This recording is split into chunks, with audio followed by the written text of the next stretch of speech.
Guys, come, take a seat. I think we have one mic for everyone. Okay, come. Anywhere is fine. If you are nearest to me, you get to start first. No. Okay, it's going to work this way. I didn't do a bit of formality this morning, and like, if you attend church, right, who is here for the first time? Who is in Supply Chain Asia event for the first time? That few? Or the rest has been here for quite a number of times? No, it should be quite a lot of you, right?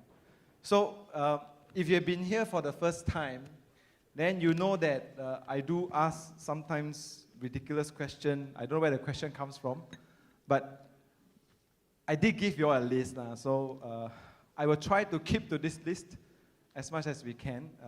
But along the way, we may deviate. But we'll do one thing that is very clear in the way I run this. Because the ideas are too wide and too deep.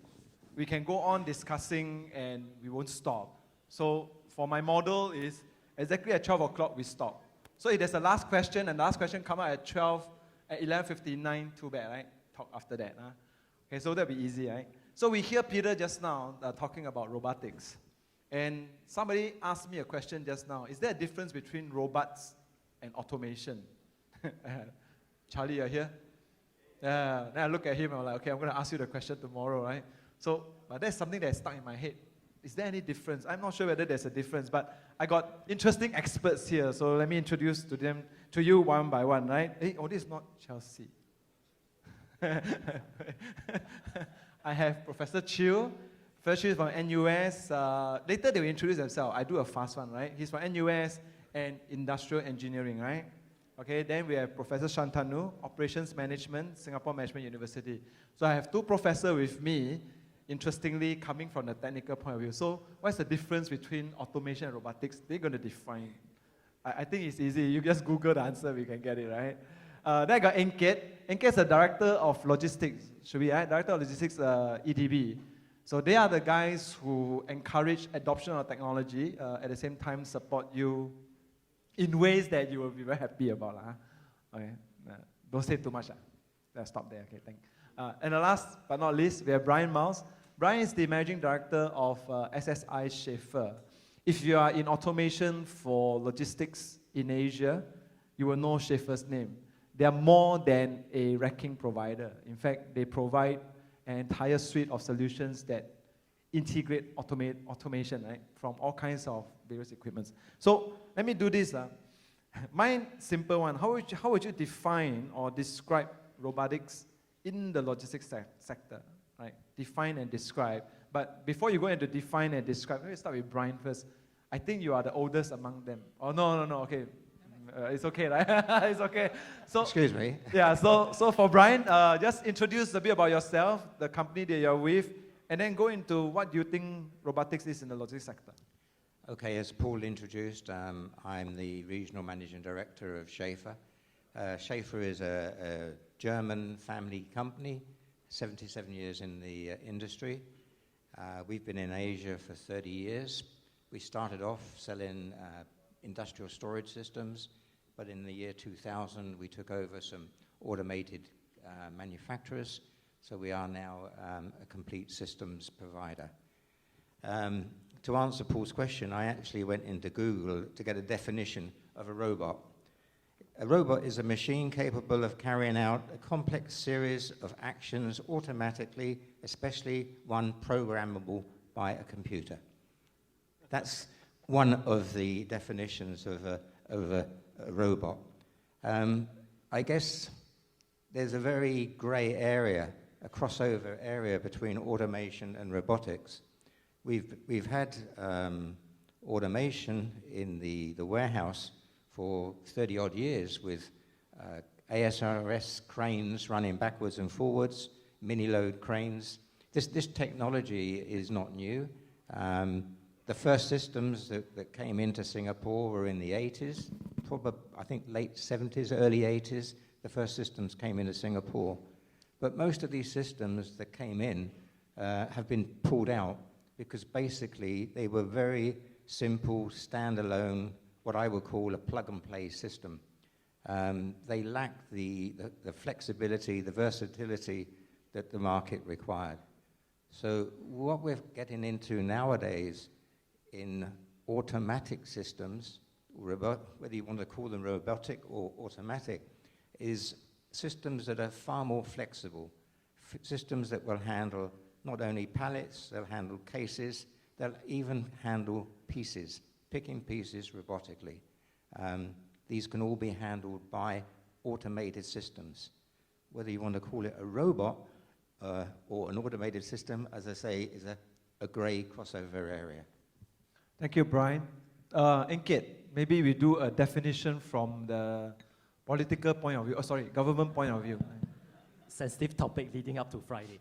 But anyway, I'm Kiet, Director for Logistics here in EDB, Singapore.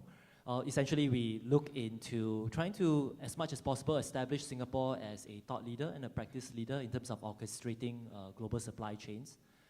We work closely with companies, understand what does the future portend for them, and then work with them to see how to use Singapore strategically for that needs. In terms of robotics, I think Peter made a good example earlier on. He talked a bit about adaptability as well as learning. So in terms of a lot of the automation solutions you currently see right now, a lot of people are hesitant in installing it. We've talked about with a 3PL up in Europe and how an automated solution that they installed about 15 years back is sitting as a shelf, but you are unable to adjust it and they're still trying to recover the investment. So the adaptability portion is really a key area which robotics differentiate from automation. The second one is really then the interesting part on self-learning. And we start to think about Watson, IBM's solutions essentially, is to then how does systems observe, learn, and then recommend. And then that's where all the prescriptive analytics kind of descriptions starts to creep in terms of can a system observe and then learn and then adapt, recommend solutions to adjust to the needs of the industry itself. So some thinking regarding the differences between robotics and automation. Interesting. Now we get our two academia, but I'm sure two of you are involved in more than just teaching, because I'm sure you guys does industry research, application research. So maybe your definition should be a bit more interesting, but we start with Professor Shantanu first, but a bit of your work in SMU. Where are you from? I mean, where are you from means not just the poly, right? Where you come from? What are you doing in Singapore? Are you voting tomorrow? No, I mean Friday. If you are voting, who are you voting for? You can't walk out of this room. Whichever party you say, you die. Okay, thanks so much, Paul. So my name is Shantanu Bhattacharya. I have been with SMU for the last year. Before that, with INSEAD for about 17 years in total.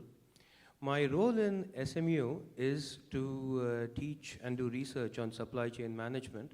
I also do executive programs with SMU on these topics. Okay. A very quick description of the difference between automation and automation and robotics. Robots to me are versatile automatons. Automation to me is doing the same thing over and over and over. A robot is a more intelligent automaton in that it knows maybe here I should not do this, but I should do this. I'm still trained in multiple skills. I should also know which of these skills I should apply at this stage. The previous question on what is the role of robotics in logistics, I'll go back to a conversation that I had with some academics. Okay. We were discussing what exactly do technologies do for supply chains.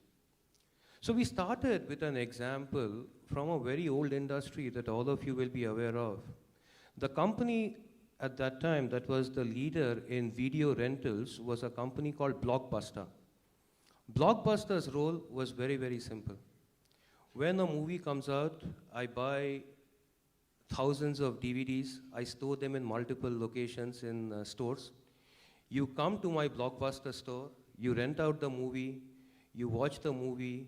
5 days later, you pay a hefty fine and you give the DVD back to me, right? That was the model of Blockbuster. What would constitute business model innovation in this space? The role of technology. You have streaming technologies come in. Netflix was the firm that took advantage of these streaming technologies, bringing the movie to the consumer's home. The consumer does not need to go to the store. Okay. So Netflix has basically made Blockbuster bankrupt. Blockbuster is in chapter 11. What is the role of robotics in logistics? To me, twofold. One, business process improvement, like Brian mentioned. Okay. Things like improving palletizing, depalletizing, loading, unloading, retrieval, picking, and so on. The second role is to think big. For instance, the traditional supply chain has been, I take an order, I make that order in my manufacturing facility, I use warehousing, transportation to get the product to the customer. What if my customer had so much scale that I could have a robotic application at the customer to minimize lead time? When an order came in, the robotic system at the customer would make everything for the customer to minimize lead time. Sounds ridiculous, doesn't it? That's exactly what 3D printing is supposed to do. Okay. So the role of robotics and all technologies would be twofold. One, improve processes. Two, innovate to get completely new processes. Thank you, Prof. Okay, Continue first. My name is Peng, and I'm from the Department of Industrial and Systems Engineering from the National University of Singapore. Okay, usually my research area is more into port logistics, and I think one of the things, if you want to remember of me, is the one that I and Prof. Lee has actually won this $1 million prize in the Next Generation Container Port, which was actually open for challenge and held by Maritime Port Authority of Singapore and Singapore Maritime Institute. Right? So you're a millionaire. Not really. After that, we divided the money among our partners. Walao. So sad. But to answer your question of voting, yes, I'll be voting on this Friday, but I will not tell you who I will be voting for. Okay. So anyway, coming to this robotics, right? If you look into the definition of robotics, it's actually a discipline which talks about designing, constructing, and also operating on robots to replace human for work, right? So essentially, it means that depending on how you say it, for example, if just now Peter Ho was talking about his vision of robotics, right? It appears to be very futuristic because what Kiet has mentioned, that in order to achieve that, you need to have it to be what you call self-adapting. It is able to learn, observe, and also make decisions. But to make decisions, it means that there must be some level of artificial intelligence in a robot, which means that there must also be some consciousness in it as well, right? So are we able to achieve that? So this is one question that we have to ask ourselves.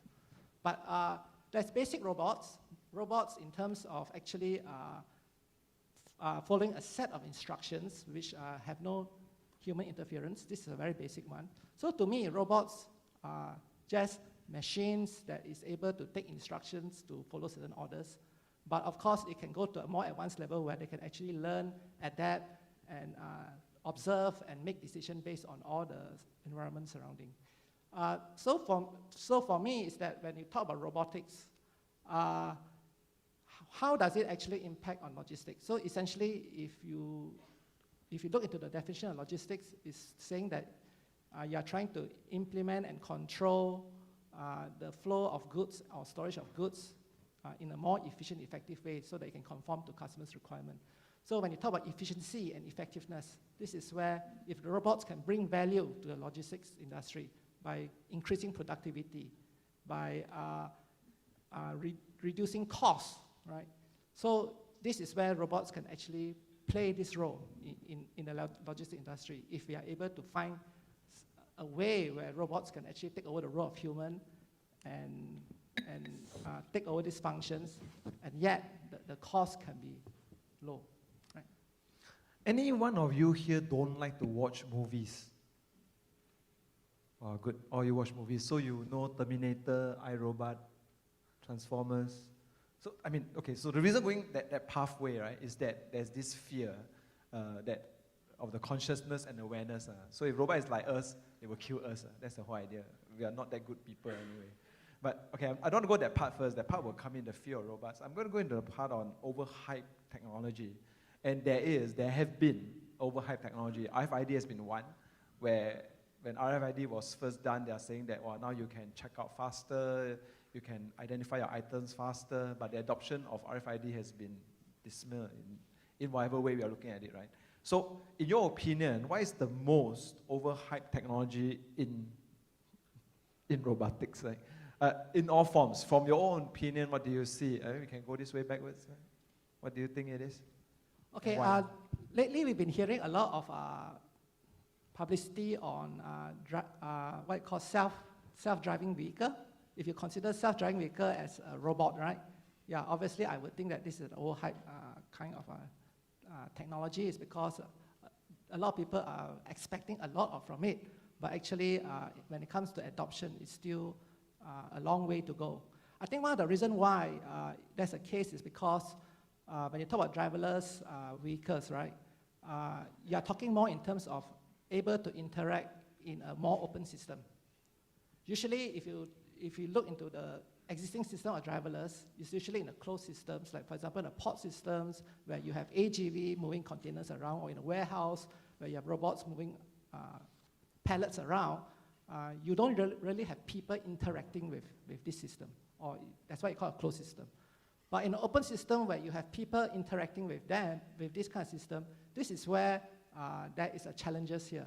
First is that when you have a car that is driving around publicly, and you're also driving a car, so the question is that how do you ensure that you do not have any problems like accidents, unexpected events that's coming up. And this comes back to what I was talking about in terms of self-learning and adaptation, where this driverless vehicle needs to have what you call a logic called situational awareness, which is able to scan through the environment and then understand what is going on, and from there, try to make decision on what to do next. I mean, for example, if there is a situation where it involves death or a risk of accident which involves fatality, so what should the driverless vehicle do? I mean, like for example, if he has to choose between saving the passenger or causing a death by on a pedestrian or something like that, right? So this kind of decision is ethical. It involves ethics. So what should this system do? So this is where there is the issue of ethics coming in. And because of this, when you talk about systems where human and self-driving vehicle comes into play, right, there is a lot of challenges which needs to be addressed in terms of this self-awareness.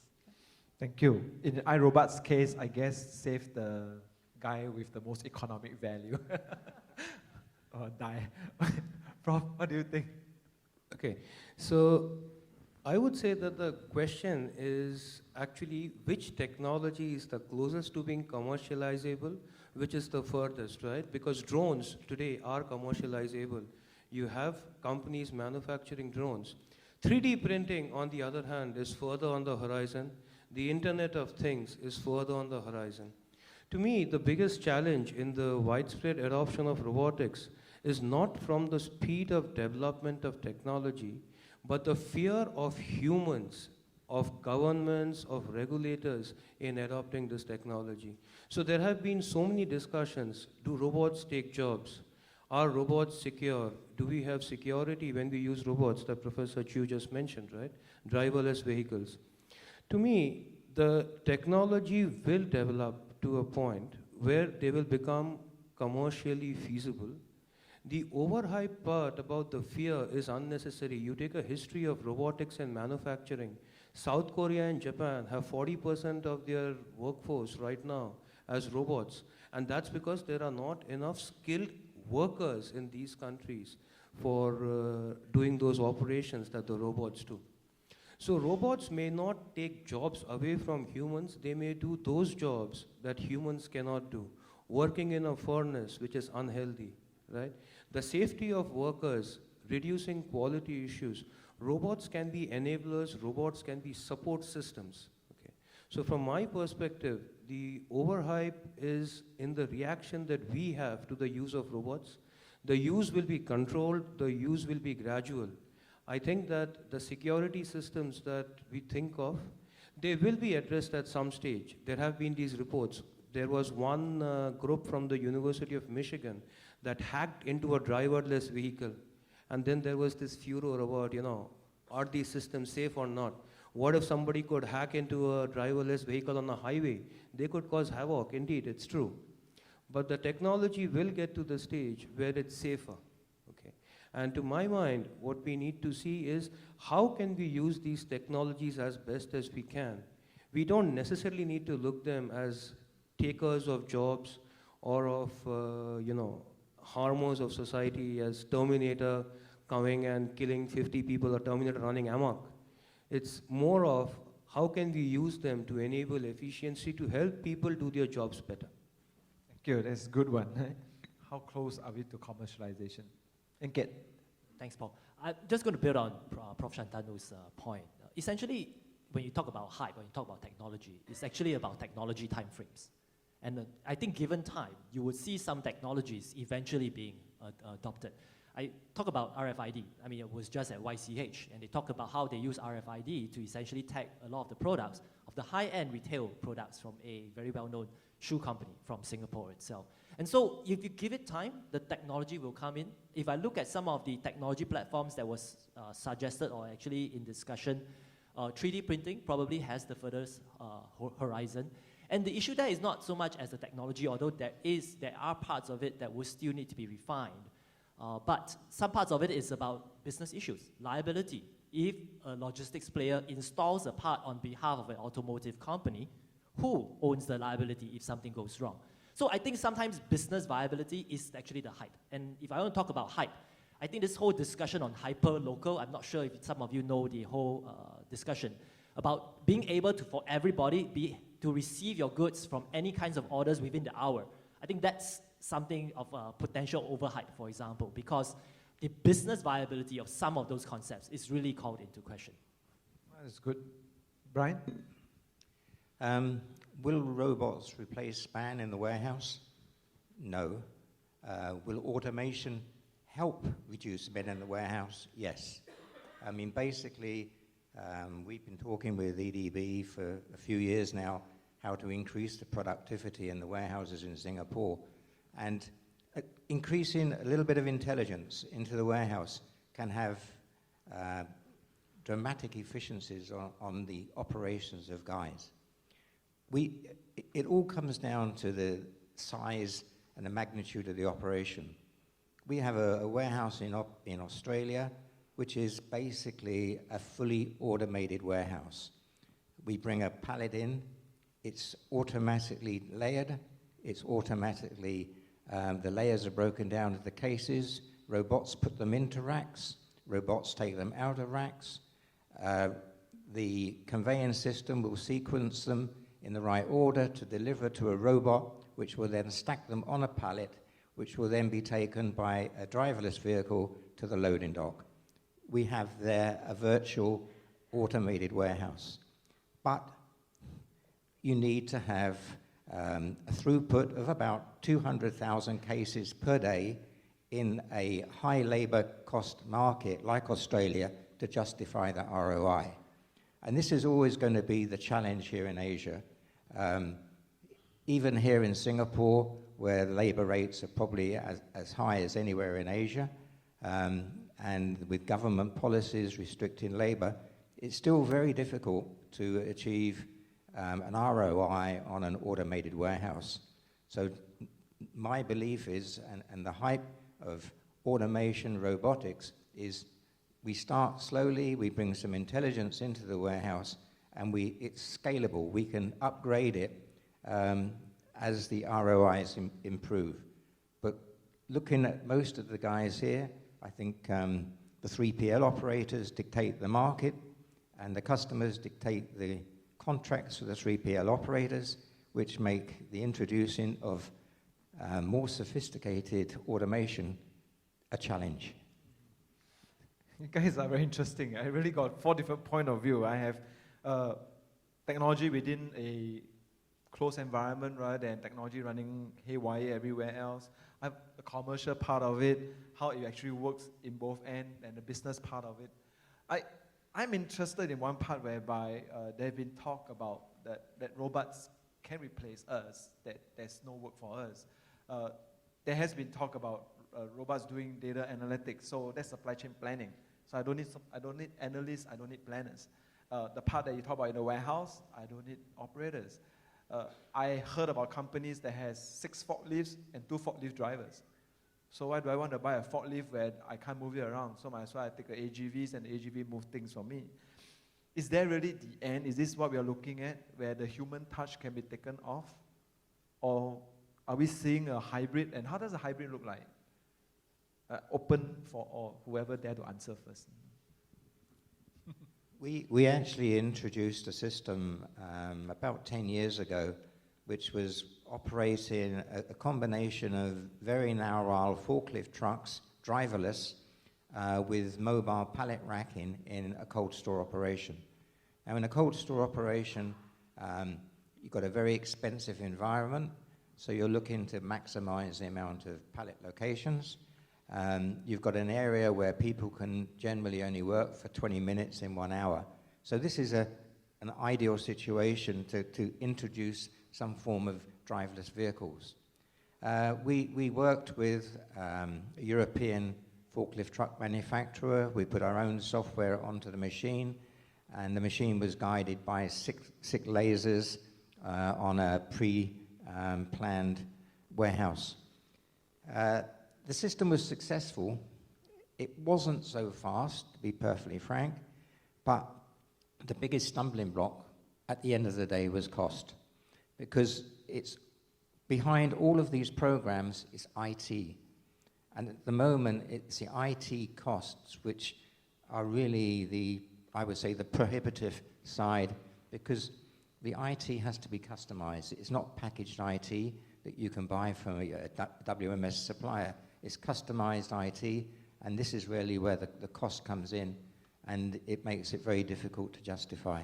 Even today, I know that several material handling companies are trying to introduce riderless trucks, but even in Australia, where the guys are earning 60,000 Australian dollars a year, they're having difficulty in justifying it. You guys, any thoughts? So I'll go about it in a bit more philosophical way. Think about the Ben-Hur movie where you have 100 oarsmen oaring and rowing a ship, okay? So you have physical labor pushing a ship along.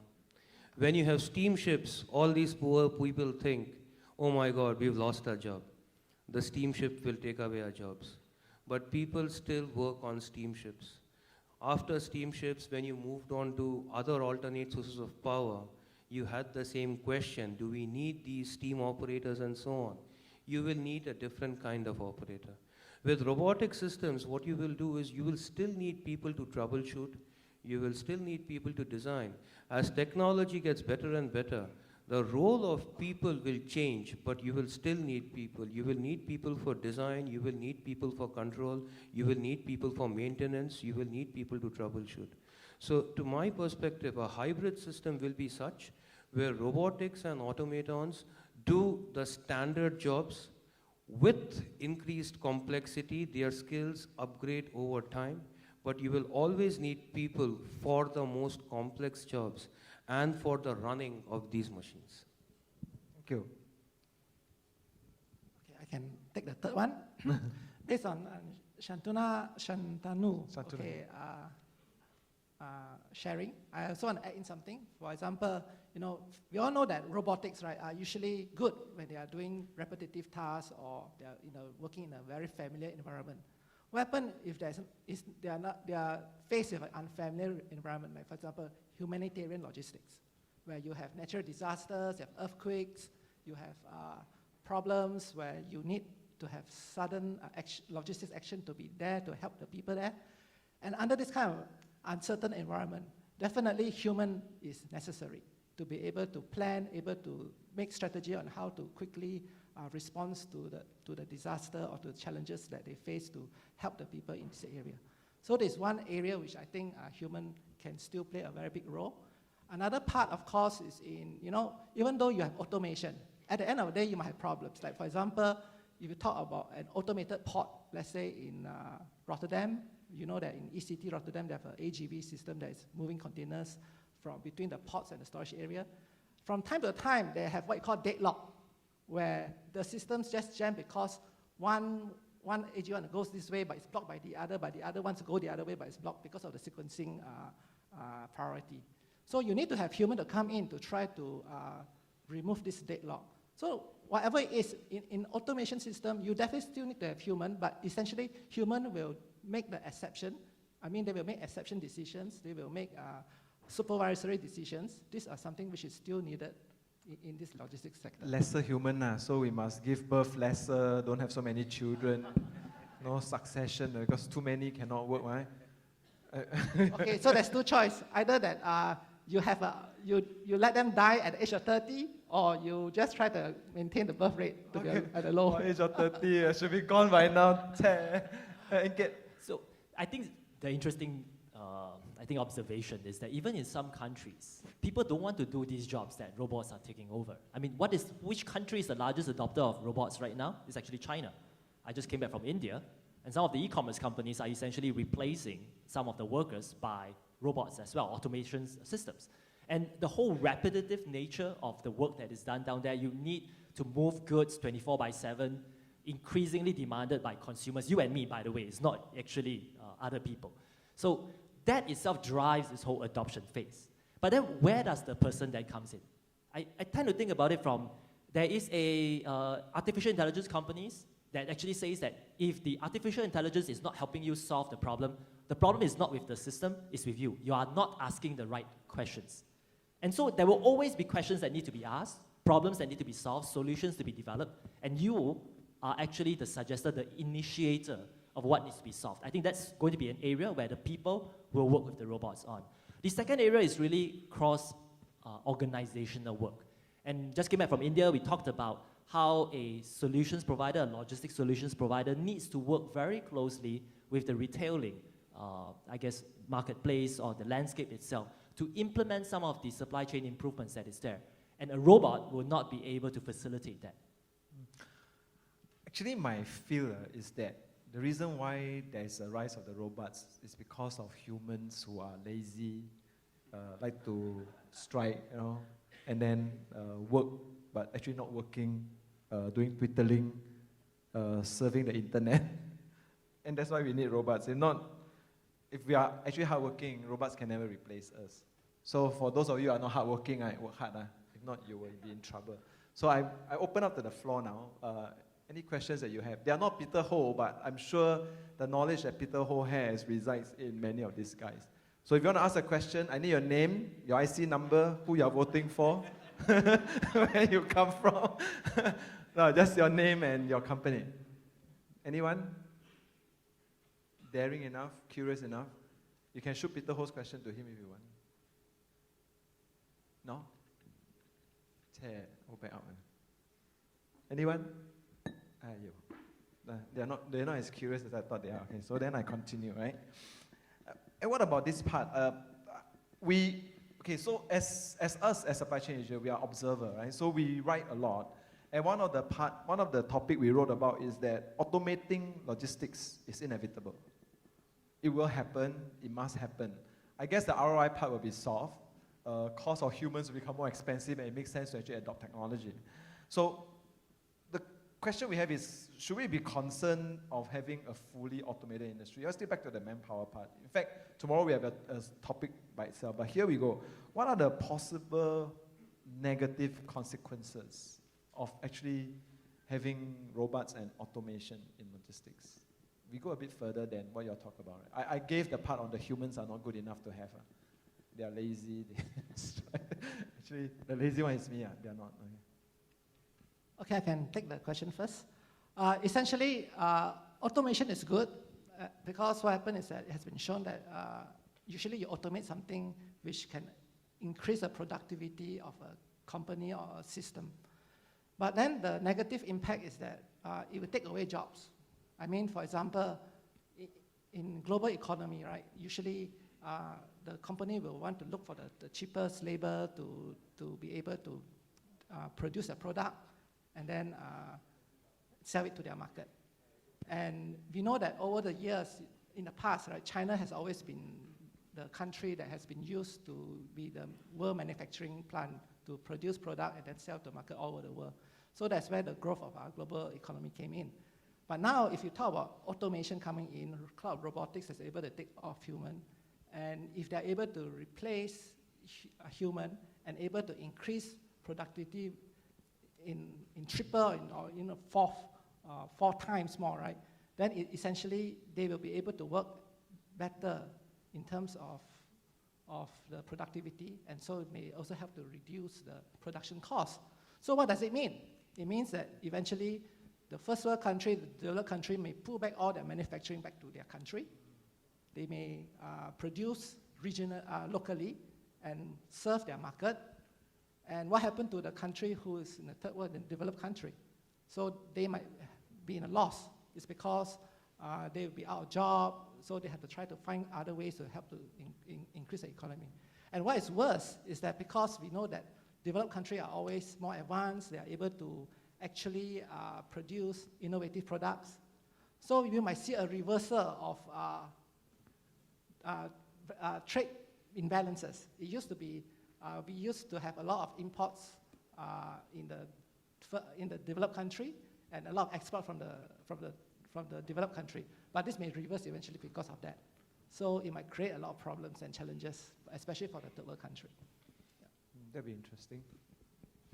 From my perspective, the biggest risk from robotics is number one, loss of expertise on the part of humans about specific knowledge elements of the supply chain, because now these are more or less being taken in an automated fashion. Okay.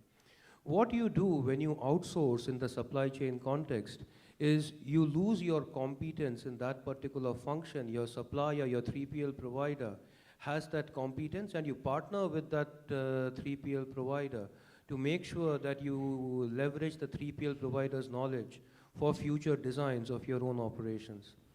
I think when you put more and more robotics, what's very key for you is to keep that competence of the knowledge embedded in that robotic system, so that when you upgrade your technology in future generations, you still have the ability to foresee what these robotic systems will be able to do, what they will fail at, build contingency plans in, and so on. Okay. Yeah, just let me walk through a few concerns, and I guess I will do it more from a time frame basis. I think ROI is still very important. I mean, a lot of people, when they think about robotics investments, is how can I afford it? Does it give a return on investment? And it's very real, and I understand a lot of companies have that concern. Then the secondary concern from there is how flexible is it? If my clients change, profile changes, trade flows change, does that facility continues to pay for itself, and the future is hard to see. But if I keep it a bit closer, the third one really is then the element of what if it goes down? Because I'm going to do things at the speed, at the rate, at the volume where humans can no longer replace it, and that's where I need to work with the likes of Schaefer as well as Swiss law to make sure that there is enough engineering support in Singapore to support those activities here as well. I mean, going down further on down the road, the work scope of a person in programming in terms of using some of these solutions is going to change. People can no longer be technophobic, and I think that's a very real issue which, as much as Skills Future is about us encouraging continuous education and learning, it is very real in terms of what the future of work entails. The last piece then is really much more down the road. If really artificial intelligence and the cost of robots are all going to come down, what is going to happen to developing nations? Will they actually have a role and a space and a time to actually develop, to become where they are today? Or will the first world nations continue to and then be able to enhance the income levels so much so that the developing nations will never catch up? And that goes into social discord. It goes into a lot of unrest that you see out there. What's happening out in the Middle East is about disparity of incomes, frankly speaking, or there are certain ideological changes or differences as well. But therein lies some of the polarization that society will have if we don't address some of these things. Sounds like World War III. Okay. If I could pick up on a few points from my co-presenters. I agree, one of the biggest problems is flexibility. You can put an automated system in. Does it have the flexibility to keep up with the changing market demands. I talked about earlier on in the 80s and 90s when ASRS systems first came into Singapore, they all disappeared because they didn't have the flexibility. And I think this is the biggest challenge that we have when we're talking to potential users is, and I think this is our customers' concerns as well, that what happens if this changes, what happens if that changes, can we handle this? So we're working now on projects where we're actually employing perhaps multiple technologies within a single warehouse, so that we've got facilities to handle piece picking, as well as case picking, as well as pallet handling. We are saving on manpower, as was mentioned, but what we are creating is new jobs for service techs, IT techs, to support the automated systems. So we are upgrading the work knowledge in the marketplace. Automation is like a car. It needs servicing. In fact, it needs a lot more servicing than a car, to be perfectly frank. You need, in the big projects that we're handling, we have on-site techs that are there 24/7 because the site's working 24/7. So you've got a different grade of technology coming in. On the question of China, we're seeing a lot of automation moving very quickly into China, not because of the shortage of labor, it's a shortage of skill sets. They don't have the skill sets. A lot of the industry is now around the e-commerce industry, where you've got very high peak demands, which it would be impossible for humans to fulfill these demands. But at the end of the day, you still need a human to do the final picking or the final packing. Bring the goods to the man, save the man from walking, save the man from searching, help the man picking, increase the productivity, but you still need a human at the end of the day. Yeah, I think we need to have that skills people fast. If not, we'll face the MRT problem. Not enough skills engineers, then the train breaks down and we cannot repair it in time. So next time warehouses will stop working because we don't have these people around, right? So we should train them now. Okay, but that comes to my last question. You all still want to ask question? No? No, never mind. Lunch. Okay, last question. And last question really is this, what you foresee, right? So more like crystal ball grazing. But I'm going to do like what Kiet just did and says that let's look at a short term and a longer, and a mid term rather than long term. So from now to 2020, and then from 2020 to 2030, which of these technologies are you going to see more adoptions coming? And then towards the end of 2030, what do you see, what's your vision of logistics in the world, or maybe in Asia Pacific, or maybe in Singapore? What's that vision? I actually have a vision of a warehouse where the people are not inside, the people are actually outside, and the warehouse runs on its own. And then once the goods are picked, the trucks, somebody will pick up and go. But within the closed environment, I actually see something else. So I'd like to hear what you guys have, or what your minds see. We may not be alive by then. Some of us, most of us will. Well, I hope I'm not working by then anyway. I think short term, particularly with the drive-in of the government, with EDB in Singapore in particular, we're going to see a lot more intelligence coming into the warehouse. I don't think this is going to be really high-tech. I think this is going to be what I call semi-automated systems, basically goods-to-man picking. I think this is really where we're coming to initially. By goods-to-man picking, you can increase productivity by a fold of probably 5 to even 10 to 1 productivity per hour, picks per hour. Where we're going to be by 2030, if I knew that, I probably wouldn't be sitting here now. I'd be inventing it.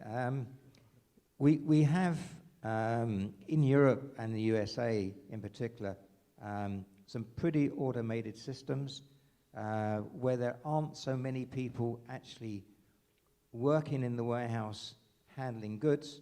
As I say, they're really in the warehouse looking after the equipment that is operating in the warehouse.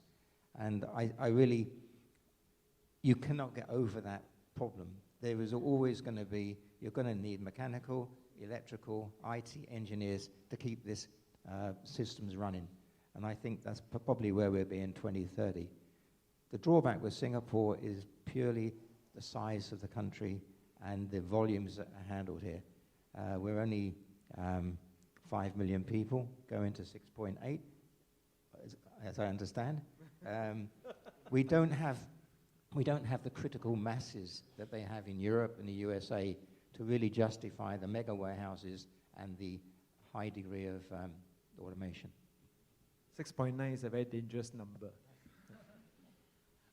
I think on the short-term basis, we're going to see a lot more experimentation. I mean, up to 2020, I think there will be things like Changi General Hospital playing around with robotics.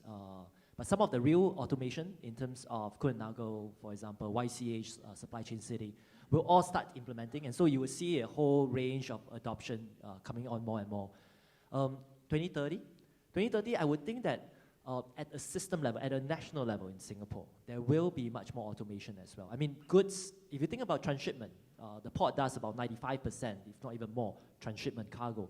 How much of that goods actually need to touch a human person? Can some of that actually just solely be done on conveyor belts, automated solutions? Can there be more information on goods that are supposed to move from point A to point B, but essentially in a system itself, so that a truck, artificial intelligence optimizes the flow of goods? I mean, a simple problem like, for example, the congestion at Takashimaya every morning. That, if it is coordinated well, through autonomous vehicles, through conveyor systems, could actually be easily solved. It's all about scheduling and managing different kinds of expectations and exceptions.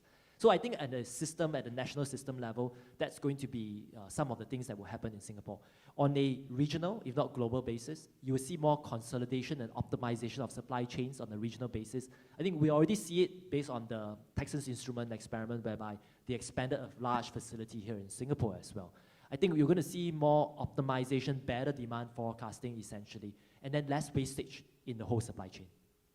Agree. So in the short term, I agree completely with Brian and Kiet. We are going to see more process improvement. You take advances like Amazon acquiring Kiva systems. You take the technical conference of ICRA at Berlin, where they showed that robots can pick 10 out of 12 items correctly, regardless of different shapes and sizes. That says that automation systems, robotic systems in logistics will diffuse at a gentle pace in the next few years. The cost of a Sawyer robot, by the way, now is 25,000. So we've already come to the stage where Sawyer robots can repay for themselves in the cost of 1 year, regardless of the country that you are in. In most countries, a worker would cost $25,000 to the company after health insurance and social security and other things. Okay. In the future, in the medium term, I see the use of robotics and automation more in terms of coming closer to the customer. Rather than centralizing, you may not always see centralized solutions. You may see decentralized solutions closer to the customer. Trying to get economies of scale minus the manufacturing scale. If the cost is right, robotics can actually help you go more responsive and less efficient. You don't need scale for efficiency. If robotic solutions are designed well, you can go to the customer in terms of manufacturing at the customer's location, providing customers robotic systems that will produce on demand, okay? Those kinds of solutions are where I see the industry moving into. Rather than focusing on scale and efficiency, I see a focus on decentralization and responsiveness. That's interesting. Okay, for me, I suppose if you look at 2020 and 2030, right, it's not that far away. One is 5 years, the other is 15 years from now. So I will agree with Kiet actually, is that more will be on experimentation. There'll be more companies will be adopting more on automation, especially in warehousing, and also in manufacturing. I think this is something that we will see. Beyond that, I think it's mainly trying to introduce better robotic concepts into the warehousing to try to increase the productivity and make it more flexible and agile. I think that's the key thing. In 2013, we'll see a bigger adoption of automation. Like for example, in Tuas Maritime Port, right? It's already announced that this port will be fully automated. So this is something that's going to be a very big thing for Singapore. And we might also see a limited usage of drones, especially doing package delivery. That could be also occurring in 2013 as well. You know, I believe some companies are already trying to take Singapore as a test bed for that, actually. So this is some interesting things that we'll be seeing in the future. Yeah. Okay, drones, I'm not so sure. I'm afraid of something flying on top of me and carrying 10 kgs, right? It's so dangerous.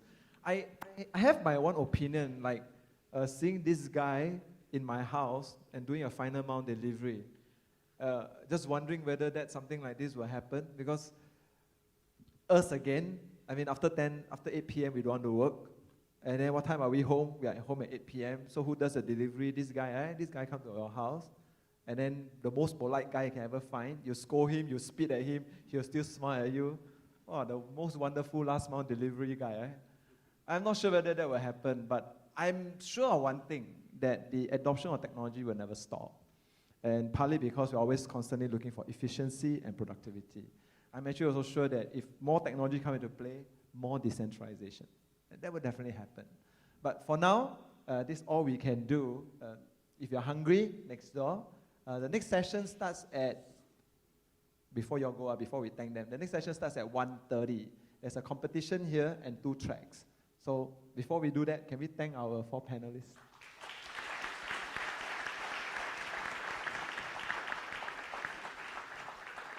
And thank you guys for your attention. Have a good lunch, and I'll see you all at 1:30. Thank you.